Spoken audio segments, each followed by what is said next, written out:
ஏன்டா தலையில துண்டு போட்டு உட்கார்ந்திருக்க? கடன் தலைக்கு மேல ஏறி போச்சுடா. எவ்வளவு இருக்கு? 2 லட்சம். 2 லட்சமா? ஆமாண்டா, போன வருஷம் ஃப்ரிட்ஜ் வாங்க 10,000 ரூபாய் கடன் வாங்கினேன். சரி, அதை அடைக்க வார வெட்டி போட்டேன். அதை வாரம் அடைக்க முடியாம 20,000 ரூபாய் கடன் வாங்கினேன். இப்போ 3 கடன் ஆகி போச்சு.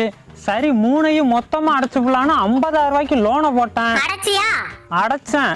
ஆனா அந்த 50,000 வட்டியோட இப்ப 70,000 ஆகி போச்சு. அப்புறம் என்ன, 1 லட்ச ரூபா லோனை போட்டு அதை அடைக்க 10 இடத்துல கைமாத்தா கடனை வாங்கி இப்போ 2 லட்ச ரூபாயில நிக்குது. இந்த மாசம் டியூவை கட்ட பணம் இல்ல. இப்ப என்னடா பண்ண போற? அந்த ஃப்ரிட்ஜை ஒருத்தவன் பாதி விலைக்கு கேக்குறான். அந்த ஃப்ரிட்ஜை பார்த்தாலே நமக்கு வெறுப்பா இருக்கு.